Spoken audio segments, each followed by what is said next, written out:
Minha filha barrou minha entrada na festa de formatura do meu neto Felipe, alegando que o convite foi um erro de impressão.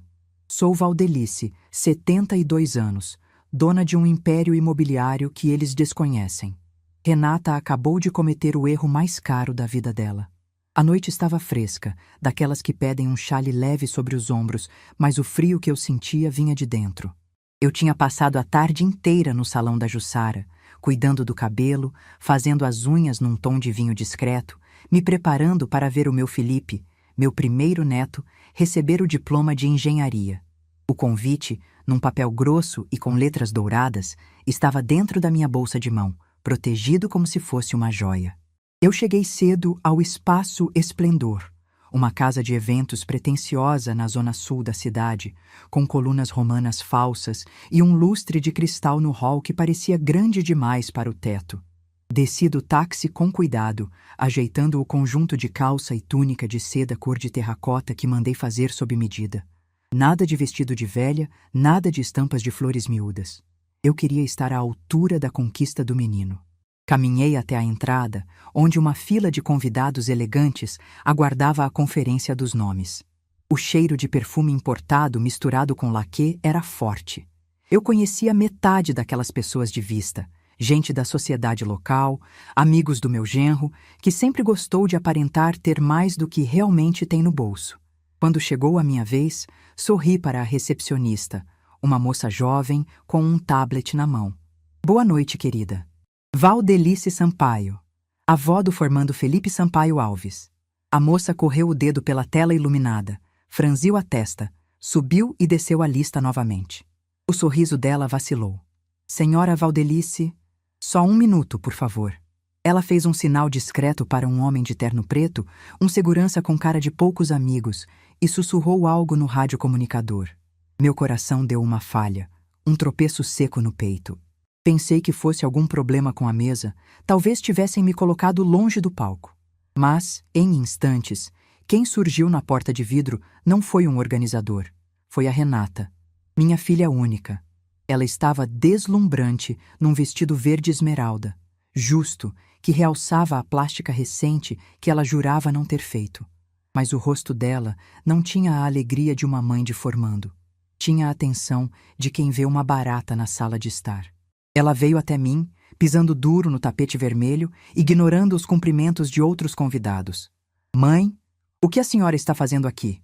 A voz dela saiu sibilada, baixa, mas cortante como navalha. Eu mantive a postura, segurando firme a alça da minha bolsa. Como assim, Renata? Vim para a formatura do Felipe. O convite chegou lá em casa semana passada. Ela olhou para os lados, nervosa, percebendo que a fila atrás de mim tinha parado para observar. Havia pelo menos umas 150 pessoas naquele hall de entrada e na área externa. Gente fumando, gente chegando, motoristas de aplicativo desembarcando passageiros. Todos os olhos pareciam voltados para nós. O silêncio constrangedor pairava sobre o burburinho da festa. Mãe, escuta. Ela se aproximou, invadindo meu espaço pessoal, com aquele cheiro enjoativo de lírios. Aquilo foi um equívoco da cerimonialista, um erro de impressão no sistema de envio automático. A senhora não estava na lista final de convidados. Senti o sangue drenar do meu rosto. As palavras dela não faziam sentido. Erro de sistema? Um convite nominal, endereçado à minha casa, entregue por portador? Erro? Renata, eu sou a avó dele. Eu ajudei a criar esse menino enquanto você viajava com o Cláudio para congressos que a gente sabe bem que eram férias disfarçadas. Como eu não estou na lista? Renata revirou os olhos, um gesto adolescente que ela nunca abandonou, mesmo aos 45 anos. O espaço é limitado, mãe. O Cláudio convidou sócios importantes, investidores. A gente precisava dessas cadeiras. E, sinceramente, a senhora não ia se sentir bem aqui. É muita gente jovem, som alto, bebida. A senhora ia ficar cansada em meia hora e ia pedir para alguém te levar embora, estragando a noite de alguém. Foi para o seu bem, para o meu bem. A frase ecoou na minha cabeça. Ela estava me barrando. Minha própria filha estava me proibindo de entrar na formatura do neto, trocando meu lugar pelo de algum sócio importante, que provavelmente nem sabia o nome do Felipe. Olhei ao redor. Vi a dona Célia, vizinha do condomínio deles, cochichando com o marido. Vi o doutor Arnaldo, advogado do Cláudio, me olhando com uma pena humilhante. A recepcionista desviava o olhar, fingindo mexer no tablet. Eu estava exposta. Uma senhora de 72 anos, arrumada, perfumada, sendo enxotada como um cachorro de rua que tenta entrar no açougue. A humilhação queimou minhas bochechas, mas, curiosamente, não vieram lágrimas. O que veio foi uma clareza gelada, uma lucidez que eu não sentia há anos, desde a época em que eu negociava contratos com fornecedores difíceis para as minhas lavanderias industriais. "O Felipe sabe disso?" perguntei, minha voz firme, sem tremer. "O Felipe está ocupado, mãe. É a noite dele. Não crie uma cena. Por favor, não me faça chamar o segurança para te acompanhar até um táxi. Seria ridículo." Ela colocou a mão no meu ombro, num gesto que parecia carinho para quem olhava de longe, mas que era um empurrão disfarçado. "Vá para casa, descanse. Amanhã a gente passa lá para levar um pedaço de bolo e mostrar as fotos." Eu olhei para a mão dela no meu ombro. As unhas perfeitas, os anéis de ouro branco. Tudo pago com o dinheiro que eu repassava mensalmente para a ajuda de custo da família, já que a loja de decoração dela vivia no vermelho e o escritório do Cláudio era mais fachada do que lucro. Eu poderia ter gritado, poderia ter feito o escândalo que ela tanto temia. Poderia ter dito ali, na frente de todos, que a casa onde ela mora está no meu nome, que o carro blindado que ela dirigiu até ali foi pago com a venda de um dos meus terrenos, que a faculdade do Felipe foi quitada integralmente com os dividendos das minhas aplicações. Mas eu não fiz nada disso. Respirei fundo o ar noturno, sentindo o cheiro da exaustão do escapamento dos carros. "Tudo bem, Renata," eu disse. "Apenas isso." Ela piscou, surpresa com a minha rendição rápida. Esperava choro, súplica, drama. "Que bom que a senhora entende. É melhor assim." "Divirtam-se," completei, dando meia volta com a dignidade de uma rainha que deixa o trono por vontade própria, não por ter sido deposta. Caminhei de volta para a rua, sentindo os olhares queimarem minhas costas. Coitada da dona Valdelice, deviam estar pensando. A filha tem vergonha dela. Velhice é triste. Deixei que pensassem. A pena é um sentimento perigoso. Ela cega quem a sente e subestima quem a recebe. Pedi um carro pelo aplicativo. O motorista, um rapaz simpático chamado Jefferson, perguntou se a festa tinha acabado cedo. "Para mim, nem começou, meu filho. Mas a verdadeira festa vai ser amanhã", respondi, olhando a cidade passar pela janela. Cheguei ao meu apartamento, uma cobertura confortável no centro, longe dos bairros da moda, onde minha filha insistia em viver.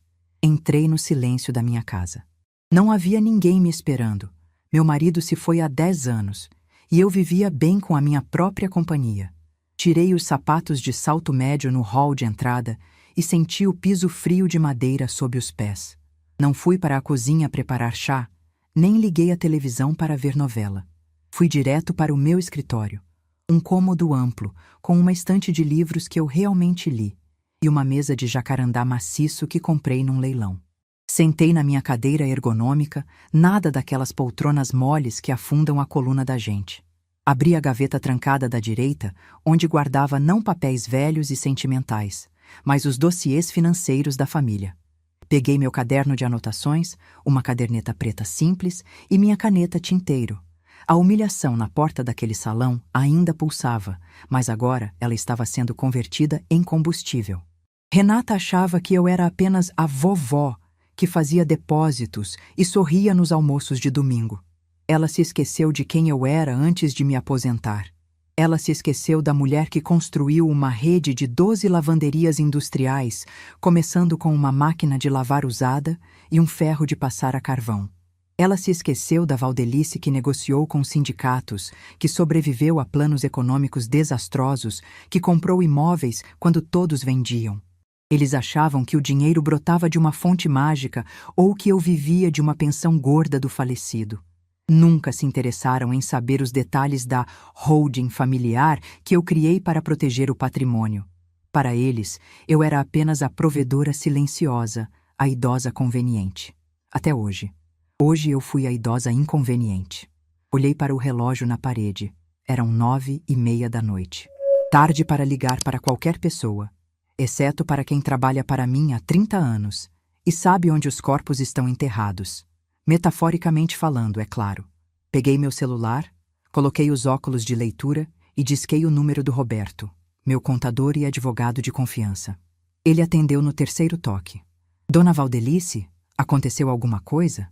A senhora não deveria estar na festa do Felipe? A voz dele era de preocupação genuína. Roberto era o único que sabia o tamanho exato do meu patrimônio e o quanto eu gastava para manter a vida de aparências da minha filha. Aconteceu, Roberto. Aconteceu um equívoco de sistema. Disse, com um tom de ironia que fez ele ficar em silêncio do outro lado da linha. Parece que eu não fui convidada. Fui barrada na porta, Roberto, pela minha própria filha. Ouvi o suspiro dele. Ele conhecia a peça. Sinto muito, Dona Valdelice. Isso é inconcebível. O Felipe sabe? Não importa se sabe ou não. Se não sabe, é omisso. Se sabe, é cúmplice. Mas não te liguei para lamentar mágoas, Roberto. Liguei porque preciso que você prepare algumas coisas para amanhã cedo. Quero que você esteja aqui às 8 horas. Claro. O que a senhora tem em mente? Encostei-me na cadeira, girando a caneta entre os dedos. Olhei para a foto da família sobre a mesa, tirada no último Natal. Todos sorrindo, com as roupas que eu paguei, na casa que eu comprei, comendo a ceia que eu encomendei. Renata estava com a mão no meu ombro naquela foto também. O mesmo gesto de posse e desprezo. Lembra daquele fundo de manutenção familiar? Aquele que debita automaticamente o condomínio da Renata, a prestação do carro do Cláudio, o seguro-saúde de todos eles e a mesada bônus do Felipe? Sim, senhora. O débito automático está programado para o dia 5, depois de amanhã. Cancele. Cancele tudo. Bloqueie os cartões de crédito adicionais que estão vinculados à minha conta Black. E aquela procuração que dá plenos poderes para a Renata assinar pela empresa de eventos inativa? Revogue. Quero a notificação extrajudicial pronta na minha mesa amanhã. Roberto ficou em silêncio por alguns segundos, processando a ordem. Dona Valdelice. Isso vai causar um colapso financeiro imediato na casa deles. Eles não têm liquidez. O Cláudio está com os bens travados naquele processo trabalhista, lembra? Eles vivem do fluxo que a senhora provê. Eu sei, Roberto. Eu sei exatamente quanto custa o ar que eles respiram. Eles quiseram economizar uma cadeira na festa? Pois agora vão ter que economizar em todo o resto. Entendido. Estarei aí às 8. Mais alguma coisa? Sim. Ligue para a imobiliária que administra o prédio comercial onde funciona a loja da Renata. Peça o contrato de comodato. Quero transformar em contrato de aluguel com valor de mercado, retroativo se houver cláusula, ou aviso de despejo em 30 dias. Verifique o que a lei permite de mais drástico. A senhora vai cobrar aluguel da própria filha? Não, Roberto. Eu vou cobrar respeito. O aluguel é só a fatura que chega pelo correio. Desliguei o telefone. O silêncio da casa não parecia mais solitário. Parecia estratégico. Fui até a cozinha, abri a geladeira e peguei uma garrafa de água com gás e uma maçã verde. Cortei a fruta em fatias finas, mastigando devagar. A adrenalina da raiva estava baixando, dando lugar a uma tristeza profunda, daquelas que doem nos ossos. Eu amava minha filha, amava meu neto. Tinha feito tudo por eles. Talvez esse tivesse sido meu erro, fazer tudo. Eu havia criado parasitas em vez de pessoas. Eu tinha amortecido todas as quedas, pagado todos os erros, limpado todas as sujeiras. E o agradecimento foi ser tratada como um estorvo social, algo a ser escondido para não cansar ou não envergonhar diante dos investidores. Caminhei até a varanda do meu apartamento. A cidade brilhava lá fora. Em algum lugar, no espaço esplendor, eles estavam brindando. Renata devia estar contando alguma mentira sobre a minha ausência. Mamãe não estava se sentindo bem. A idade chega para todos. O Cláudio estaria rindo alto, bebendo uísque importado pago com o dinheiro que não entraria na conta dele na próxima semana. Senti uma pontada de dúvida. Será que eu estava sendo dura demais? Será que não era coisa de velha ranzinza, como eles diziam? Lembrei-me do olhar da recepcionista. Lembrei-me da mão de Renata me empurrando. Erro de impressão. Não era dureza. Era justiça. Voltei para o escritório e comecei a listar no papel tudo o que estava em meu nome. A casa de praia em Ubatuba, que eles usavam todo feriado e deixavam a conta de luz para eu pagar. O título do clube de campo. O carro que o Felipe ganhou aos 18 anos. A lista era longa.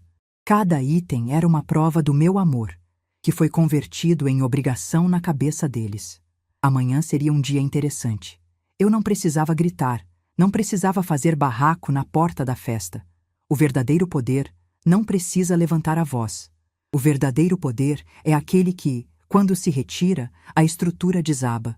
Fechei o caderno com um estalo seco. Amanhã, quando a ressaca da festa passar e a realidade bater à porta deles trazida por um motoboy com envelopes registrados em cartório, eles vão descobrir que a velha ultrapassada ainda sabe muito bem como operar a máquina. Fui para o quarto, tirei a roupa de seda e vesti meu pijama de algodão fresco. Deitei na cama, puxando o lençol até o pescoço. Pela primeira vez em anos, não rezei pedindo proteção para eles. Rezei pedindo sabedoria para mim, para manter minha mão firme quando o telefone tocasse com o choro do arrependimento fingido. Fechei os olhos, mas o sono demorou a vir. Minha mente estava afiada, calculando juros, prazos e dignidade. A festa deles tinha acabado de começar, mas a minha estava apenas sendo planejada. Amanhã, o café da manhã na casa da minha filha teria um gosto bem amargo. Acordei antes do despertador, como faço há 40 anos. O sol entrava pelas frestas da persiana do meu quarto, desenhando linhas de poeira dourada no ar. Mas o dia não parecia ter a leveza de uma manhã de domingo comum. Havia um peso no meu estômago, uma mistura indigesta de café passado do dia anterior com a mágoa que eu não conseguia engolir na porta daquela festa. Levantei-me devagar, sentindo as juntas dos joelhos estalarem. O corpo cobra o preço da idade, mas a mente... essa estava afiada como uma faca de açougueiro recém-amolada. Fui até a cozinha e preparei meu café. Nada de cápsulas modernas ou máquinas barulhentas. Gosto de coar no pano, sentir o cheiro subindo, invadindo a casa. Enquanto a água fervia, olhei pela janela da área de serviço. A cidade lá embaixo acordava preguiçosa. Imaginei como estaria a casa da Renata agora. Provavelmente todos dormindo até meio-dia, com a ressaca do champanhe caro e a consciência tranquila de quem acha que o mundo lhe deve favores. Às 8 horas em ponto, o interfone tocou. Era o Roberto. Ele é pontual, uma qualidade que eu prezo mais do que inteligência. Pedi que o porteiro liberasse a subida. Quando abri a porta, Roberto estava com a pasta debaixo do braço. Não uma daquelas velharias de couro caindo aos pedaços, mas uma pasta rígida, preta, moderna, onde ele carregava o tablet e os documentos impressos, que eu, por teimosia, ainda exigia ver no papel. O rosto dele estava tenso. Ele sabia que eu não o chamaria num domingo de manhã para tratar de amenidades. "Bom dia, dona Valdelice. Aceita um café?" Perguntei, indicando a mesa da sala de jantar que eu já havia preparado com pão de queijo fresco e frutas. "Bom dia. Aceito, sim. A senhora está bem?" Ele hesitou antes de sentar, analisando meu rosto em busca de sinais de fraqueza. "Estou ótima, Roberto. Nunca estive tão lúcida. Sente-se. Temos muito o que revisar." Ele abriu a pasta e espalhou 3 planilhas coloridas sobre a toalha de linho branca. Eram um mapa da minha generosidade, ou da minha burrice, dependendo do ponto de vista. "Fiz o levantamento que a senhora pediu ontem à noite", começou ele, ajeitando os óculos de aro fino. "A situação é mais entrelaçada do que eu me lembrava. A dependência financeira da família da Renata em relação à sua holding é quase total." Puxei a primeira folha. Meus olhos correram pelas linhas de despesas. "Clube de vinhos premium?" Li em voz alta, sentindo o absurdo daquela linha. R$ 400 por mês? É debitado no cartão adicional do Cláudio, senhora. Aquele que a senhora autorizou para emergências médicas há 5 anos. Soltei uma risada seca, sem humor. Vinho agora era emergência médica. Continuei descendo a lista. Academia de luxo para a Renata. Personal trainer para o Felipe. Seguro de 2 carros blindados, a taxa de condomínio do apartamento nos Jardins, que custava mais do que a aposentadoria de um trabalhador comum. O total mensal chega a quase R$ 35 mil, dona Valdelice. Isso sem contar as retiradas esporádicas que a Renata pede para cobrir o fluxo de caixa da loja de decoração. 35 mil. Eu olhava para aquele número e não via dinheiro. Via horas em pé dentro das minhas lavanderias, respirando vapor químico. Via as negociações duras com fornecedores de sabão industrial. Via os finais de semana que perdi fazendo balanço de estoque enquanto a Renata estava em colônias de férias. E a loja? Perguntei, apontando para a segunda planilha. Como está a situação legal do imóvel? Roberto pigarreou, desconfortável. O imóvel comercial na rua Oscar Freire está em nome da sua holding, Alice Investimentos.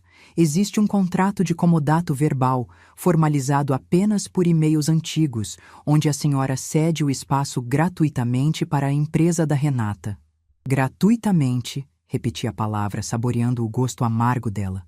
Um ponto comercial que vale, no mínimo, 20 mil de aluguel por mês. E ela me disse ontem que o espaço era limitado na festa. Que precisava das cadeiras para investidores. Levantei-me e caminhei até a janela da sala. A raiva de ontem estava se transformando em algo mais frio, mais calculado. Eu estava fazendo uma auditoria na minha vida, não apenas nas minhas contas. Durante anos, eu me convenci de que estava ajudando. É para os meninos não passarem o que eu passei, eu dizia para mim mesma. Quando meu marido morreu, assumi o papel de matriarca protetora. Mas protegi tanto que os impedi de criar casca. Felipe se formou em engenharia, sim, mas nunca pregou um prego na parede sem chamar um marido de aluguel pago por mim. Renata brincava de ser empresária numa loja que nunca deu lucro real, sustentada pelo meu patrimônio. Eu era a fundação invisível daquele castelo de cartas. E ontem eles tentaram rebocar a parede e esconder a fundação, achando que a casa ficaria de pé sozinha. Roberto! Virei-me para ele. Quero ver o contrato do apartamento onde eles moram. Ele puxou um documento mais grosso. O apartamento também é da holding. Está em usufruto vitalício da senhora, mas cedido para a moradia da filha. Tirar eles de lá é mais difícil, dona Valdelice. A lei protege a moradia familiar, mesmo sendo imóvel de empresa, por causa do vínculo parent. Não quero tirar ninguém de casa, Roberto. Não sou um monstro. Cortei a explicação dele. Ainda. Mas quero saber sobre as contas de consumo. Luz, água, internet, TV a cabo. Estão em nome de quem? Tudo em débito automático na conta principal da senhora, para evitar cortes por esquecimento deles, como aconteceu aquela vez em 2018. Ótimo. Voltei para a mesa e peguei uma caneta vermelha que estava no bolso do meu cardigã. Circulei as contas de consumo. Corte. Roberto arregalou os olhos. A senhora quer que eu cancele os débitos automáticos? Não. Eu quero que você cancele os serviços. A internet, a TV a cabo, o plano de dados dos celulares corporativos que eles usam, o clube de vinhos, a assinatura da academia, tudo que for supérfluo e estiver no meu nome ou no nome da empresa. Dona Valdelice, cancelar a internet e os celulares. Isso vai gerar um caos imediato. Eles vivem conectados. A loja da Renata depende desse link de dados.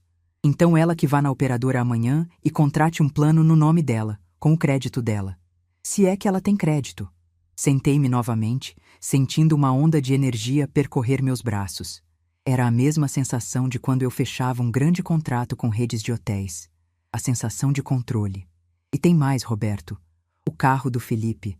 Aquele SUV preto que ele adora desfilar. Está no nome da empresa, certo? Sim, é um leasing operacional. Encerre o contrato. Peça para a locadora recolher o veículo. Diga que a empresa está reestruturando a frota e que o carro deve ser devolvido em 48 horas. Roberto anotava tudo freneticamente no tablet. A caneta eletrônica batendo suavemente na tela. Ele estava pálido. A senhora tem certeza de que quer ir tão longe? Eles vão vir atrás da senhora com pedras e paus. Eles já vieram, Roberto. Ontem à noite.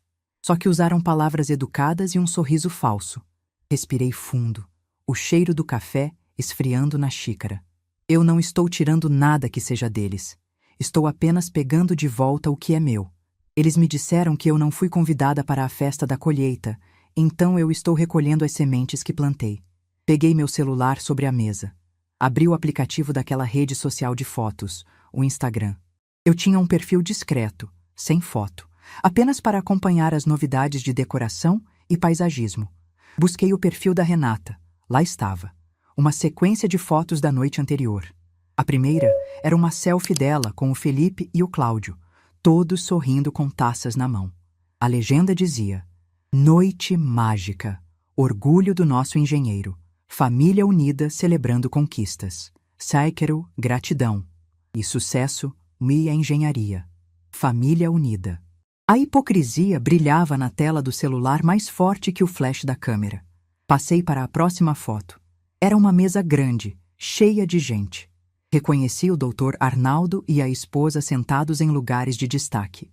E lá, na ponta da mesa, onde logicamente seria o lugar de uma avó ou de um parente próximo, estava um homem que eu não conhecia, um sujeito calvo com um charuto na mão. Dei um zoom na imagem. A mesa tinha arranjos de orquídeas brancas. Eram as minhas favoritas. Renata sabia disso. Ela usou minhas flores favoritas na festa, onde me proibiu de entrar. Sabe, Roberto, murmurei sem tirar os olhos da tela. O pior não é o dinheiro. O pior é a certeza de que eles acham que eu sou burra. Eles acham que eu sou apenas uma velha que assina cheques e acredita em erros de sistema. Desliguei a tela do celular com força. Sobre a loja da Renata. Retomei, com a voz firme. Prepare uma notificação extrajudicial. Informe que o contrato de comodato foi revisto pela diretoria da holding e que, a partir do próximo mês, passará a ser cobrado aluguel de mercado. Anexe 3 avaliações de imobiliárias da região para justificar o valor. Dê a ela 30 dias para assinar o novo contrato de locação ou desocupar o imóvel. R$22 mil mensais, dona Valdelice. Ela não fatura isso de lucro líquido nem no Natal. Isso vai quebrar a loja. Então talvez a loja não deva existir, Roberto. Se um negócio não paga nem o aluguel do espaço que ocupa, não é um negócio, é um hobby caro. E eu cansei de financiar hobbies. Roberto terminou de anotar, fechou a capa do tablet e me olhou com um respeito novo, misturado com um pouco de medo. E os cartões de crédito? Os adicionais? Bloqueie agora, enquanto você toma seu café. Ligue na central e diga que foram comprometidos ou extraviados. Quero que a próxima vez que a Renata tentar passar o cartão para comprar aquele brunch de domingo que ela adora, a maquininha dê transação não autorizada. Quero que ela sinta a vergonha pública, a mesma que eu senti quando a recepcionista me barrou. Roberto pegou o celular dele e começou a discar para a gerente do banco. Enquanto ele falava em códigos e senhas, eu me levantei e fui até a estante da sala. Havia uma foto antiga ali, em preto e branco. Eu e meu falecido marido, Geraldo, na frente da nossa primeira lavanderia. Eu estava grávida da Renata. Meus braços eram finos, meu rosto estava cansado, mas havia um brilho nos meus olhos. O brilho de quem estava construindo algo. Lembrei-me de quantas vezes deixei de comprar um vestido novo para investir numa máquina de secar melhor. De quantas vezes comemos ovo frito no jantar para poder pagar a escola particular da Renata. Eu construí um império de limpeza, lavando a sujeira dos outros. Ironia do destino. Agora eu precisava lavar a sujeira da minha própria família. Mas essa mancha não sairia com sabão e água quente. Sairia com limites. Roberto desligou o telefone. Feito.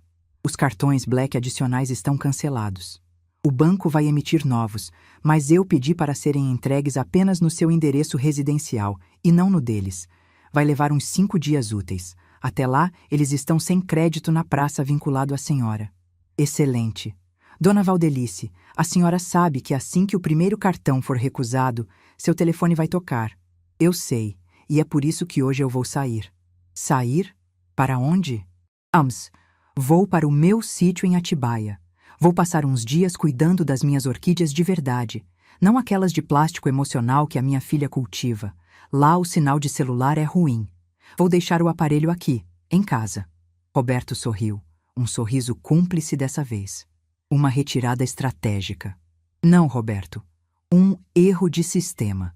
Digamos que minha bateria acabou e eu não consegui encontrar o carregador. Ele guardou os papéis na pasta. A tensão no rosto dele havia diminuído, substituída pela eficiência profissional. Ele sabia o que tinha que fazer. Vou preparar as notificações da loja e do carro amanhã cedo. O motoboy entrega na terça-feira. Hoje é domingo. Deixe eles aproveitarem o último dia de ilusão. Mas o bloqueio dos cartões, esse é imediato. Acompanhei Roberto até a porta. Quando ele saiu, o apartamento mergulhou novamente no silêncio. Mas agora não era um silêncio vazio. Era o silêncio de um general que acabou de despachar as ordens para a linha de frente e aguarda o início do bombardeio. Fui até o quarto e comecei a fazer uma pequena mala. Roupas confortáveis, botas de jardinagem, 2 livros que eu queria reler. Nada de luxo, apenas o essencial. Enquanto dobrava uma blusa de lã, meu celular vibrou na mesa de cabeceira. Era uma mensagem de texto do Felipe. Vó, a festa foi top. Pena que a senhora não estava bem. A mãe disse que a senhora teve labirintite. Melhoras. Depois passo aí. Li a mensagem 2 vezes. Labirintite. Então essa foi a desculpa. A mãe mentiu e o neto, mesmo sabendo que era mentira, porque ele me viu saudável semana passada, aceitou a versão conveniente. Pena que a senhora não estava bem. Nenhum telefonema para saber se eu precisava de remédio. Apenas um texto rápido, provavelmente enviado do banheiro ou entre um gole e outro de cerveja. Não respondi. Apenas desliguei o aparelho completamente. A tela preta refletiu meu rosto. Rugas profundas, cabelos brancos, mas uma expressão que eu não via há muito tempo. Determinação. Eles achavam que eu era frágil. Achavam que eu precisava ser protegida de som alto e gente jovem. O que eles não sabiam é que quem sobreviveu a crises inflacionárias, planos econômicos malucos e a viuvez não tem medo de cara feia de filha mimada. Peguei minha bolsa, tranquei a porta do apartamento e chamei o elevador. A guerra silenciosa tinha começado, e a primeira batalha seria travada no caixa de algum restaurante chique, quando a Renata tentasse pagar a conta do almoço de ressaca da família e descobrisse que a fonte secou. Eu só lamentava não poder ver a cara dela, mas eu podia imaginar. E, Deus me perdoe, essa imaginação me trouxe um sorriso genuíno aos lábios enquanto o elevador descia para a garagem. A velha estava saindo de cena, mas o fantasma da minha conta bancária ia assombrar a vida deles como nunca. O cheiro de terra molhada e esterco de vaca invadiu minhas narinas assim que abri a porteira do sítio Recanto das Águas.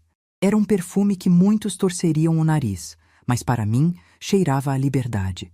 Estacionei minha caminhonete velha de guerra, uma picape a diesel que aguentava o tranco da estrada de chão batido, bem diferente dos carros de plástico que meu genro gostava de ostentar.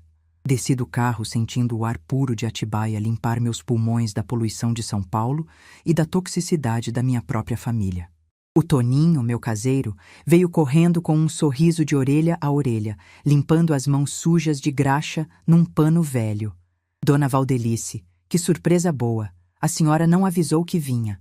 O quarto tá fechado, mas a Maria abre num instante. Não se preocupe, Toninho. Eu vim fugida. Brinquei, mas com um fundo de verdade. Vim buscar um pouco de paz. E, Toninho, se alguém ligar no telefone fixo da casa principal procurando por mim, diga que eu fui caminhar no mato e não tenho hora para voltar. Entrei na casa-sede, uma construção simples de tijolinho à vista, com varanda em volta de tudo. Nada de luxo. Apenas conforto e móveis de madeira maciça que duram uma vida inteira. Fui até o quarto, joguei a mala sobre a cama e fiz a primeira coisa que prometi a mim mesma. Tirei o celular da bolsa e o tranquei na gaveta da mesa de cabeceira. A tela preta parecia me encarar, muda. Aquele pequeno aparelho era a coleira eletrônica que me ligava às demandas infinitas da Renata e do Felipe. Agora, estava desligado. Vesti uma calça de brim velha, uma camisa de algodão larga e calcei minhas galochas. Fui para o orquidário. Enquanto minhas mãos mexiam no xaxim e na fibra de coco, minha mente viajou de volta para a cidade. Eram 2 da tarde de domingo. A essa altura, a família unida e feliz do Instagram devia estar no restaurante. Eu conhecia o ritual. Domingo pós-festa era dia de almoço no Dom Guerino. Uma cantina italiana caríssima, onde o garçom raspava trufas no prato como se fosse ouro em pó. Imaginei a cena com uma clareza cinematográfica. Cláudio pedindo a carta de vinhos, Renata retocando o batom, Felipe reclamando que estava cansado da festa. Então, chegaria a conta. O garçom, sempre muito polido, Traria a máquina de cartão até a mesa. Cláudio, com aquele jeito expansivo de quem é dono do mundo, entregaria o cartão preto. O cartão que, na verdade, é uma extensão da minha conta. Não autorizado, diria a máquina. Cláudio riria nervoso. Deve ser o chip, tenta de novo. Não autorizado. Ele tentaria o da Renata. Não autorizado.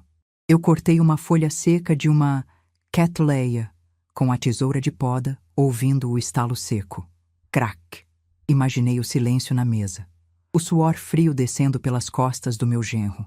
A vergonha de ter que pedir para o Felipe tentar passar o cartão dele, que também daria recusado. Eles teriam que fazer uma vaquinha, revirar as bolsas procurando dinheiro vivo, ou pior, ligar para algum amigo para fazer um pix de emergência. Um sorriso escapou dos meus lábios enquanto eu regava as plantas. A humilhação que eu senti na porta da festa, sendo barrada por uma lista, eles estavam sentindo agora, barrados por uma maquininha de plástico. A diferença é que a minha exclusão foi por maldade, a deles, por justiça. A segunda-feira amanheceu com neblina baixa no sítio. Acordei cedo, tomei meu café com leite tirado na hora e pão caseiro que a Maria fez. O silêncio do campo era absoluto, quebrado apenas pelo canto dos pássaros e pelo mugido distante do gado do vizinho. Mas eu sabia que em São Paulo o barulho era outro. Roberto me disse que as ordens seriam executadas logo cedo. Às 9 da manhã, enquanto eu caminhava até o pomar para ver como estavam os limoeiros, o telefone fixo da sala começou a tocar. O som estridente rasgou a paz da manhã. Deixei tocar. 1, 2, 5 vezes. A Maria apareceu na janela da cozinha, secando um prato. Dona Valdelice, não vai atender? Deve ser importante. Tá tocando desde cedo. Deixa tocar, Maria. Se for morte, eles mandam a polícia. Se for dinheiro, eles que se virem. Continuei minha caminhada, sentindo o orvalho molhar a barra da minha calça. Eu sabia o que estava acontecendo. O corte da internet e da TV a cabo na casa da Renata devia ter ocorrido às 8. Para uma mulher que vive de postar a vida online e para um neto que não sabe viver sem jogos em rede, ficar sem conexão é como ficar sem oxigênio. Mas o golpe de misericórdia viria mais tarde. O carro. O SUV preto do Felipe, aquele trambolho que custava mais que a casa do Toninho, era alugado num contrato de leasing empresarial no nome da minha holding. Roberto tinha ordem de recolher. Sentei-me num banco de madeira debaixo de uma jabuticabeira carregada e fechei os olhos. Tentei imaginar a cara do Felipe quando o funcionário da locadora tocasse o interfone. Viemos buscar o veículo por encerramento de contrato. O menino devia estar dormindo até tarde, como sempre. Teria que descer de pijama, entregar a chave na frente dos porteiros, ver o símbolo do seu status ser levado por um guincho ou por um motorista estranho. O telefone na casa parou de tocar por 10 minutos e voltou a berrar. Eles estavam desesperados. A ficha estava caindo. Não era um erro do banco. Não era uma falha da operadora de internet. Era um ataque coordenado. Voltei para a cozinha perto do meio-dia para beber água. O telefone tocou novamente. Dessa vez, parei na frente do aparelho bege pendurado na parede. Respirei fundo, contei até 3 e atendi. Alô? Minha voz saiu calma, como quem acabou de acordar de um cochilo. Mãe, pelo amor de Deus, o que está acontecendo? Era Renata. A voz dela estava aguda, beirando a histeria. A senhora está bem? Invadiram suas contas? Hackearam tudo. Calma, Renata. Do que você está falando? Estou aqui cuidando das minhas plantas. Quem invadiu o quê? Tudo, mãe, tudo. Ontem passamos a maior vergonha no restaurante, os cartões não passaram. Hoje cortaram a internet, a TV e agora acabaram de levar o carro do Felipe. Um homem veio aqui com um papel timbrado dizendo que a empresa pediu o carro de volta. O Cláudio está no telefone com o banco há horas e dizem que os cartões foram cancelados pelo titular. Afastei o fone do ouvido por causa dos gritos. Ela não perguntou como eu estava. Ela não pediu desculpas pela festa. Ela só queria saber da torneira que fechou. Ah, minha filha.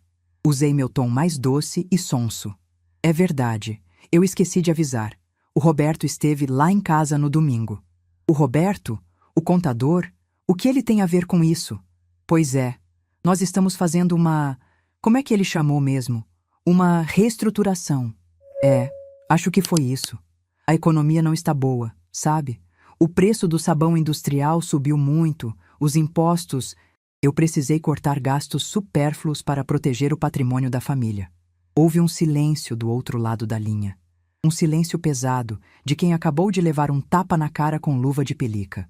Gastos supérfluos? A voz dela tremeu. Mãe, o carro do meu filho é supérfluo? A minha internet é supérflua? Como a senhora faz isso sem me consultar? Ué, Renata, achei que não precisava incomodar vocês com assuntos chatos de velha. Vocês estavam tão ocupados com a festa, com os investidores. O espaço era limitado, lembra? O meu orçamento também ficou limitado. Foi um equívoco de cálculo meu durante anos, mas agora o sistema foi corrigido. Eu podia ouvir a respiração ofegante dela.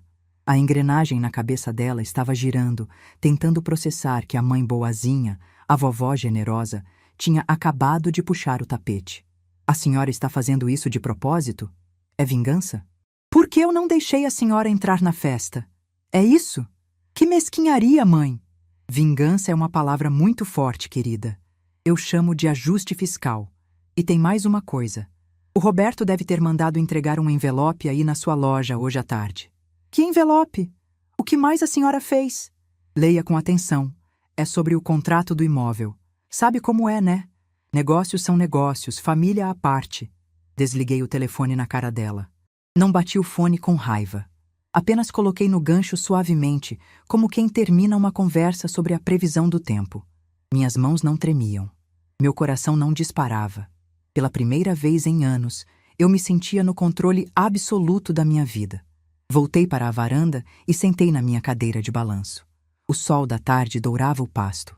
Eu sabia que eles viriam. Renata não aguentaria resolver isso por telefone. Ela precisava vir, precisava tentar me manipular pessoalmente, usar o choro, a chantagem emocional, trazer o Felipe com cara de cachorro que caiu da mudança.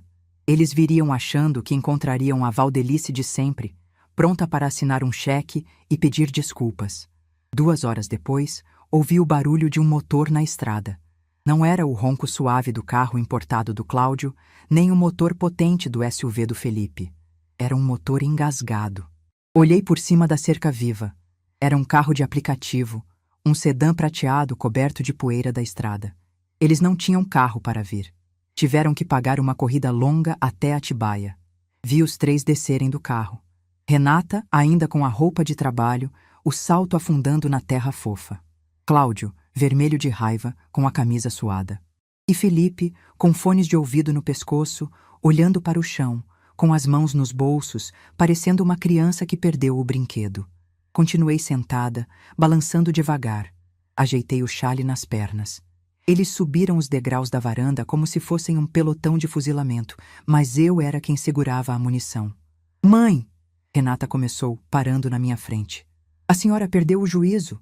O motorista do Uber cobrou uma fortuna para trazer a gente aqui porque nossos cartões não funcionam. Tivemos que usar o dinheiro do caixa da loja. Boa tarde para vocês também, respondi, sem me levantar.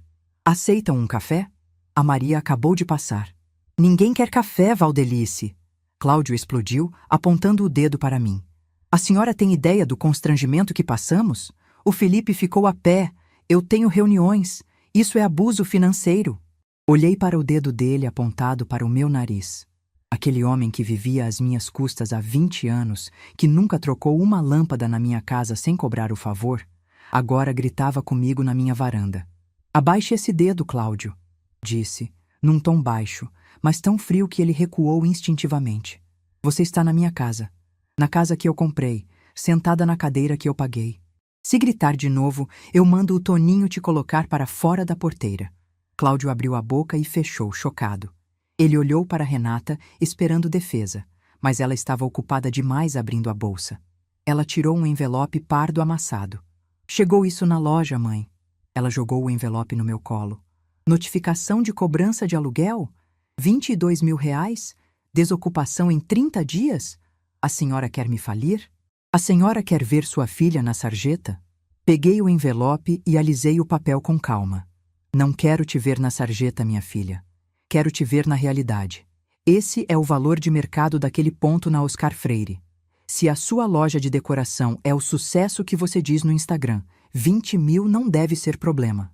A loja não fatura isso de lucro, a senhora sabe.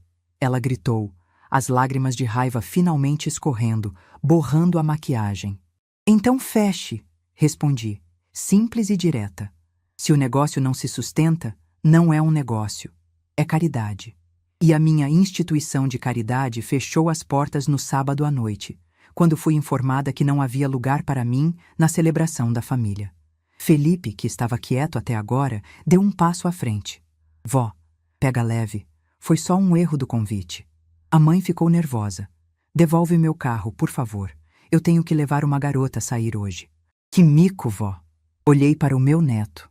23 anos, engenheiro formado, barba na cara. E a preocupação dele era o mico de não ter carro para impressionar uma menina. Nenhuma pergunta sobre como eu me senti. Nenhum desculpa, vó. Felipe, meu filho, olhei bem nos olhos dele. O carro não era seu, era da empresa. E a empresa mudou a política de frota. Se você quer levar a moça para sair, sugiro que trabalhe. Engenheiros ganham bem. Não ganham. Ouvi dizer que o mercado está aquecido. Os três ficaram parados ali, na varanda, me olhando como se eu tivesse virado um alienígena. Eles não reconheciam a mulher sentada na frente deles. Eles procuravam a dona Valdelice submissa, a avó que dava notas de R$ 100 escondido, a mãe que perdoava tudo. Mas aquela mulher tinha ficado em São Paulo, na calçada do Espaço Esplendor. Vocês têm duas opções, continuei, levantando-me devagar e ajeitando minha postura. Podem continuar gritando e voltar a pé para São Paulo, porque duvido que tenham crédito para chamar outro carro. Ou podem sentar, tomar um café, baixar o tom de voz e ouvir as novas regras da ajuda de custo. Renata soluçou, sentando-se pesadamente num banco de madeira. Cláudio bufou, virando as costas e olhando para o horizonte. Felipe chutou uma pedrinha, emburrado. Ninguém foi embora. Ótimo, disse eu, caminhando em direção à porta da cozinha. Maria, traz 4 xícaras e o bolo de fubá. As visitas vão ficar um pouco. Enquanto esperava o café, olhei para eles através da janela de vidro. Eles pareciam menores, encolhidos. Sem o dinheiro que eu injetava, a arrogância deles murchava como flor sem água. Era triste ver minha família reduzida àquilo? Sim, era doloroso. Mas pela primeira vez, a dor não era de humilhação. Era a dor necessária de um osso sendo colocado no lugar. Voltei para a varanda com a bandeja. O cheiro de café fresco encheu o ar. Servi uma xícara para cada um. Ninguém agradeceu, mas todos pegaram. A partir de hoje, comecei bebericando meu café. As coisas vão mudar. Não existe mais mesada. Não existe mais cartão corporativo para comprar vinho. Não existe mais aluguel grátis. E como a gente vai viver? Renata perguntou com a voz fraca. Como todo mundo vive, Renata, trabalhando e pagando as próprias contas. Eu vou manter o plano de saúde e a escola dos netos mais novos, se houver. O resto é por conta de vocês. Isso é absurdo, Cláudio resmungou. Absurdo foi eu ter demorado tanto. Cortei. Agora, bebam o café. O sol já vai se pôr e a estrada fica perigosa à noite. E, levem o envelope da notificação. O prazo de 30 dias já está correndo. Eles me olharam com um misto de ódio e medo. Eles perceberam que não era um blefe. A fonte tinha secado, e o deserto que eles teriam que atravessar agora era vasto e real. Enquanto o sol se punha, tingindo o céu de laranja e roxo, eu senti uma paz imensa. Eu tinha acabado de declarar guerra à minha própria família, mas, curiosamente, nunca me senti tão em paz com a minha consciência. A lição estava apenas começando, e a matrícula tinha sido caríssima. O sol já tinha se escondido atrás dos morros de Atibaia, quando a realidade bateu de frente com a arrogância da minha família. Eles estavam na minha varanda, com xícaras de café vazias nas mãos e nenhum sinal de internet nos celulares para chamar um carro de volta para São Paulo. O motorista que os trouxe já tinha ido embora, praguejando pela estrada de terra. Mãe, a senhora não pode fazer isso. Renata tentou novamente, a voz oscilando entre a raiva e o choro.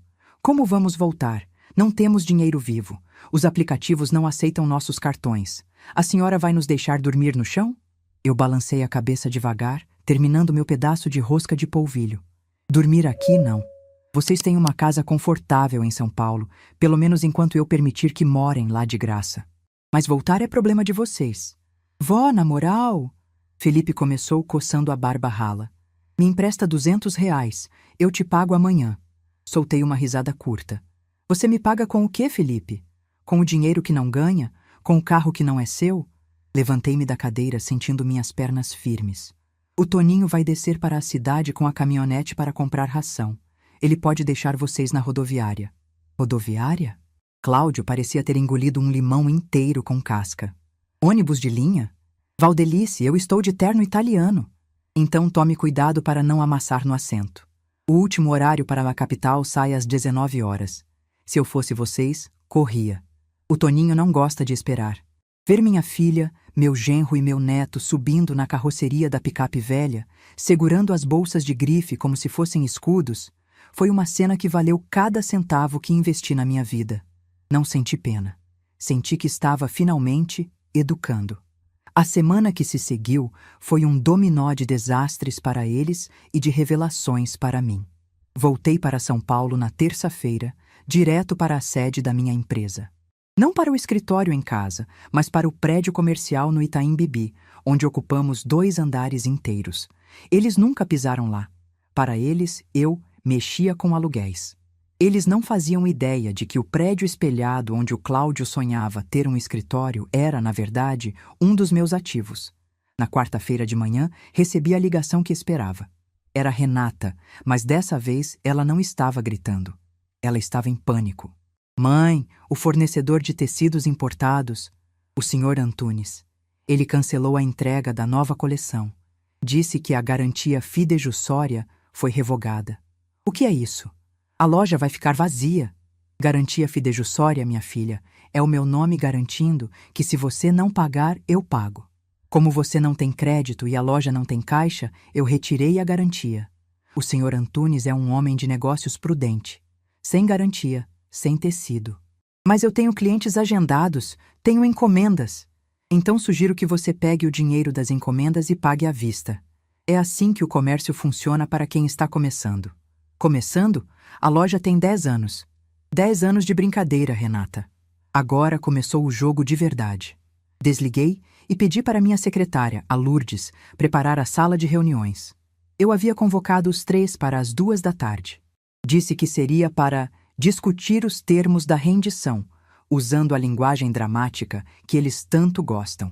Quando chegaram à recepção da Lice Participações e Investimentos, pareciam baratas tontas. A recepcionista, instruída por mim, fez com que esperassem 30 minutos no sofá de couro sintético, oferecendo apenas água em copo de plástico. Eu assistia tudo pelas câmeras de segurança do meu tablet. Cláudio tentava limpar o suor da testa com um lenço de papel. Felipe mexia no celular, provavelmente usando o Wi-Fi de visitantes, porque o plano de dados dele continuava cortado. Às 14h30, Lourdes os conduziu até a sala de reuniões principal. Uma mesa longa de vidro temperado, cadeiras de design ergonômico, uma vista panorâmica da cidade cinzenta. Eu estava na cabeceira, vestindo um terninho de linho cru e meus óculos de leitura, pendurados numa corrente de ouro. Ao meu lado, Roberto e mais 2 advogados da minha equipe tributária. Eles entraram e pararam na porta. O choque estava estampado na cara deles. O ambiente exalava poder, dinheiro sério, corporativo. Não tinha cheiro de casa da vovó. Sentem-se, ordenei, sem me levantar. Eles obedeceram em silêncio. Renata olhava para as paredes decoradas com prêmios de empreendedorismo que eu ganhei e nunca levei para casa para não ofuscar o ego frágil do marido dela. O que é tudo isso, Valdelice? Cláudio perguntou, a voz sumindo. Eu pensei que a senhora tivesse algumas casinhas de aluguel e a aposentadoria do Geraldo. Fiz um sinal para o Roberto. Ele ligou o projetor. Na tela branca surgiu um organograma complexo. No topo, Lice Holding S.A. Abaixo, ramificações que iam desde as lavanderias industriais, passando por galpões logísticos, até participações em startups de tecnologia. Algumas casinhas, Cláudio? Sorri, cruzando as mãos sobre a mesa. Vocês viveram a vida inteira achando que o dinheiro caía do céu ou brotava na conta corrente. Nunca se interessaram em saber de onde vinha o conforto de vocês. Apontei para a tela com uma caneta laser. Esta é a empresa que eu construí, com o suor do meu rosto, lavando roupa de hospital e macacão de mecânico enquanto vocês dormiam. E esta... Mudei o slide para uma lista de despesas em vermelho sangue. Esta é a sanguessuga litada, também conhecida como a família de vocês. Renata engoliu em seco. A lista detalhava cada centavo gasto nos últimos 5 anos. Cláudio, chamei a atenção dele. Você se diz consultor financeiro. O slide 3 mostra os repasses mensais que eu fazia para sua empresa de fachada, a título de consultoria. R$18.000 por mês. Roberto entregou uma pasta preta fina para o Cláudio. Aqui está a rescisão do contrato de prestação de serviços. Como a sua consultoria nunca gerou um relatório sequer em uma década, estamos encerrando a parceria por justa causa. Cláudio ficou pálido, a cor de um papel sulfite. Mas isso é minha renda. Como vou pagar o clube? O financiamento do... Você não vai, cortei, seca. O clube já foi cancelado. E não há financiamento. Tudo o que vocês usam está no meu nome. Virei-me para o Felipe. O menino tinha encolhido na cadeira, parecendo ter 12 anos. E você, meu neto engenheiro? Acha que conseguiu o estágio na multinacional alemã por mérito? Ele levantou a cabeça, ofendido. Claro que foi. Eu passei na entrevista. O gerente gostou do meu perfil. O gerente é filho da minha primeira sócia. Eu pedi o favor. Eu paguei o curso de alemão. Eu sustentei essa fantasia de self-made man que você posta nas redes sociais. Joguei uma carteira de trabalho azul sobre a mesa, deslizando-a até ele. A partir de segunda-feira, se você quiser manter qualquer tipo de ajuda para a alimentação, você vai se apresentar na unidade 4 da lavanderia, na Zona Leste. Na lavanderia? Ele fez uma careta de nojo. Vó, eu sou engenheiro. Não vou dobrar lençol. Não vai mesmo. Você vai trabalhar na manutenção das caldeiras. É engenharia pura. Calor, graxa, pressão. O salário é o piso da categoria. O vale-transporte é por conta da casa. Renata, que estava quieta, chorando silenciosamente, levantou a mão trêmula. E a minha loja, mãe? A notificação dizia 30 dias. A notificação é real, Renata. Mas eu sou uma mulher de negócios razoável. Se você me apresentar um plano de viabilidade econômica até sexta-feira, provando que a loja pode pagar o aluguel e dar lucro sem a minha injeção de capital, podemos conversar sobre um contrato de locação com carência de 3 meses. Eu não sei fazer plano de viabilidade, ela explodiu. Eu sou decoradora, sou artista. Quem cuidava disso era o Cláudio. Então você tem um problema sério, porque o seu diretor financeiro, apontei para o Cláudio, acaba de ser demitido por incompetência. O silêncio na sala era pesado, denso. Eles estavam encurralados. Não havia para onde correr. Não havia quem chamar. A rede de segurança que eu segurei por anos tinha sido recolhida. Eles estavam em queda livre. Por quê, mãe? Renata perguntou, a voz embargada, olhando-me nos olhos pela primeira vez com sinceridade, sem a máscara da arrogância. É só por causa da festa? Tudo isso... Essa destruição, só porque eu não te deixei entrar numa festa? Respirei fundo. Era o momento da verdade. Não, Renata.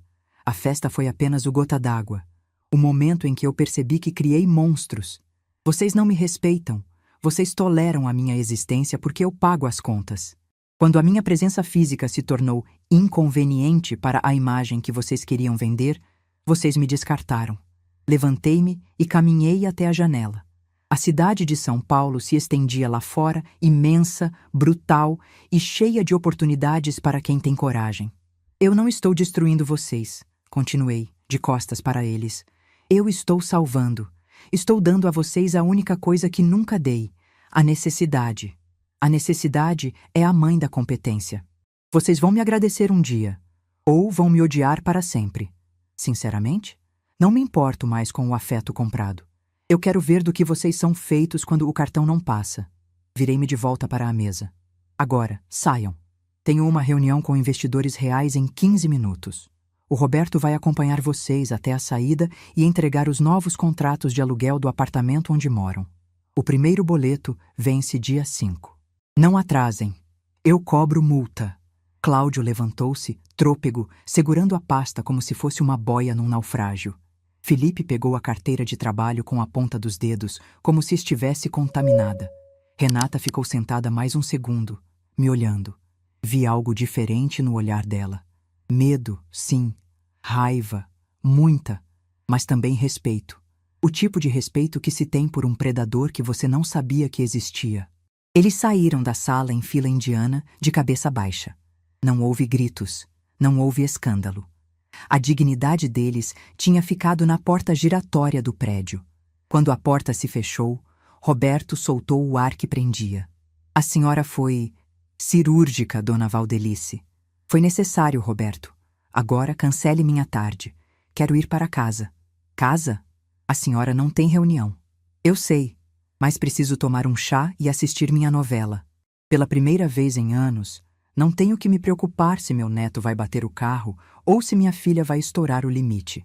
Eles estão ocupados demais tentando sobreviver. Desci pelo elevador privativo. O motorista abriu a porta do meu carro, um sedã confortável e discreto. Enquanto o carro deslizava pelo trânsito da Faria Lima, observei as pessoas na calçada. Gente correndo atrás do ônibus, gente vendendo bala no farol, gente saindo do escritório com cara de cansaço. Meus filhos e neto agora faziam parte desse mundo real. O mundo onde não ser convidado é a regra, e você tem que chutar a porta se quiser entrar. Cheguei em casa e o apartamento estava silencioso. Mas não era um silêncio solitário. Era a paz de quem colocou a casa em ordem. Fui até a cozinha e preparei um chá de erva cidreira.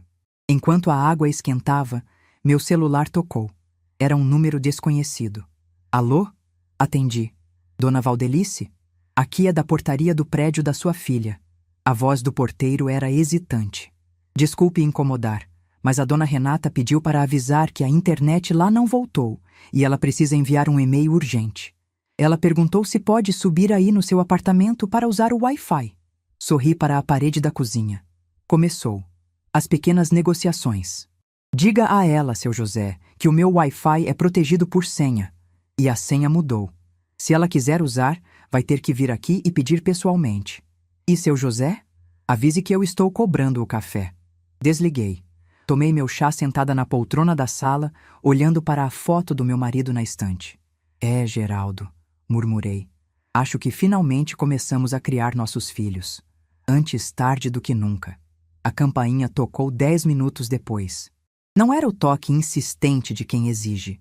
Era um toque breve, tímido. Levantei-me devagar, ajeitando o cardigã. Caminhei até a porta, mas não abri imediatamente. Olhei pelo olho mágico. Era Renata. Sozinha. Sem o celular na mão, sem a pose de madame. Ela parecia cansada. Parecia a menina que chegava da escola com o joelho ralado. Abri a porta. Ela não entrou invadindo. Ficou no capacho. Mãe.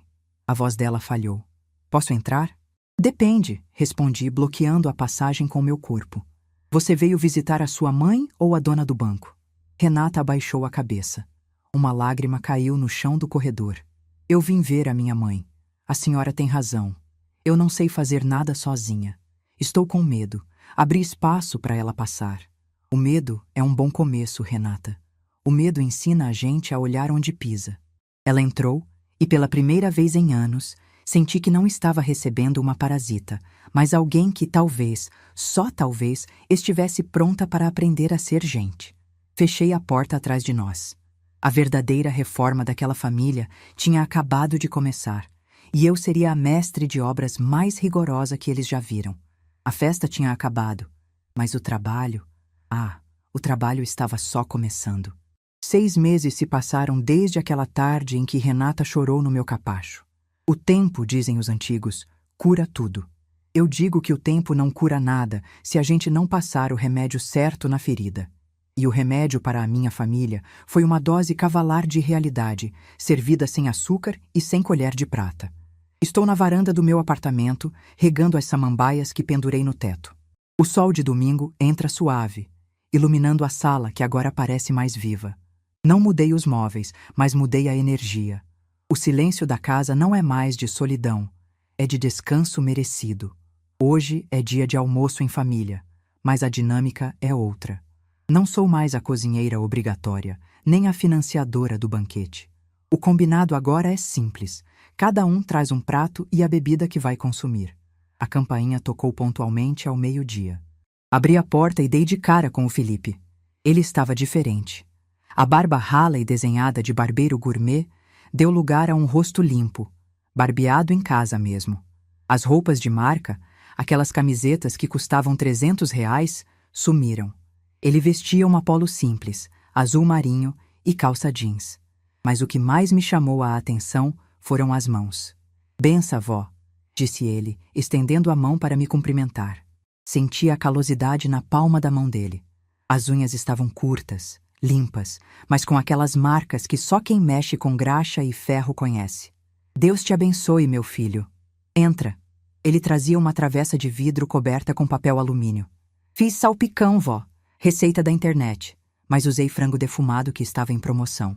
Sorri. Promoção. Uma palavra que nunca existiu no vocabulário do meu neto antes de ele começar a trabalhar na manutenção das caldeiras da lavanderia. Logo atrás veio a Renata. Ela parecia 10 anos mais velha do que na noite da formatura, mas, ironicamente, parecia melhor. O cabelo não tinha mais aquele loiro platinado de salão caro. Estava num tom castanho mais natural, que ela mesma devia estar tingindo. As unhas de gel gigantescas sumiram. "Oi, mãe." Ela me deu um beijo no rosto e me entregou uma garrafa de suco de uva integral. "Trouxe o suco. O Cláudio está estacionando o carro na rua. O estacionamento aqui do prédio é caro para visitante, né?" "É sim, minha filha. Na rua é de graça, se tiver sorte", respondi pegando o suco. Cláudio entrou minutos depois. Ele perdeu aquela barriga de quem só come em restaurante e bebe uísque. Estava mais magro, com o rosto vincado de preocupação, mas com um ar de humildade forçada pela circunstância. Ele trabalhava agora numa corretora de seguros pequena, ganhando comissão sobre o que vendia.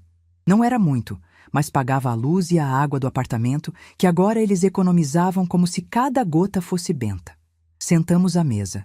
Não havia toalha de linho egípcio. Usei uma de algodão xadrez que gosto muito. Servimos a comida. O salpicão do Felipe, o arroz que eu fiz, uma carne assada que a Renata trouxe. Carne de segunda, bem temperada, feita na panela de pressão. "E então, Felipe?" perguntei, servindo-me de uma colherada generosa do salpicão dele. "Como estão as coisas na unidade da Zona Leste?" O rapaz limpou a boca com o guardanapo de papel. "Difícil, vó. A caldeira 3 deu problema na válvula de pressão ontem. Tive que ficar até às 9 da noite com o seu Jorge para consertar. Se a gente chamasse o técnico terceirizado, ia custar uns 5.000. A gente resolveu com uma peça de reposição do estoque e solda." Ele falava com orgulho. Não o orgulho bobo de ter um carro importado, mas o orgulho de quem resolveu um problema real. "O seu Jorge elogiou você no relatório semanal", comentei, sem olhar muito para ele, focada no prato. "Disse que você não tem medo de sujar a mão." Felipe corou levemente. "O Jorge é gente boa. Ele me ensinou que engenharia não é só desenho no computador, é entender como a máquina respira. E vó, sobre o salário. Caiu na sexta-feira." "Que bom." Eu separei a parte do aluguel do meu quarto lá em casa. A mãe disse que a senhora não cobra mais o aluguel dela se ela provar que o negócio está girando, mas eu achei justo ajudar nas contas de luz e internet." Olhei para a Renata. Ela estava comendo em silêncio, mas levantou o olhar para mim. "A loja fechou o mês no azul, mãe. Pequeno, mas azul. Tive que demitir 2 vendedoras e agora eu mesma atendo e faço a vitrine. Descobri que eu sou melhor vendendo do que gerenciando de longe." "O trabalho dignifica, Renata", disse eu, tomando um gole do meu chá gelado. "E o contrato de aluguel novo? O Roberto me disse que você pediu para renegociar o índice de reajuste." "Pedi. O IGPM está muito alto. Se a senhora aplicar o índice cheio, come meu lucro. Propus o IPCA mais 2%. Eu segurei o riso. 6 meses atrás, ela nem sabia o que era uma sigla de inflação. Agora estava negociando índices como uma empresária. "Vou pensar. Se o pagamento do dia 5 vier sem atraso, podemos conversar sobre o IPCA." Cláudio pigarreou. Era a vez dele falar, E ele sabia disso. A dinâmica da mesa tinha mudado. Não era mais sobre contar vantagens, era uma prestação de contas moral. Dona Valdelice, eu queria agradecer. Parei com o garfo no meio do caminho. Cláudio agradecendo? Isso era novidade. Agradecer pelo quê, Cláudio? Pela demissão por justa causa? Também. Ele baixou os olhos para o prato.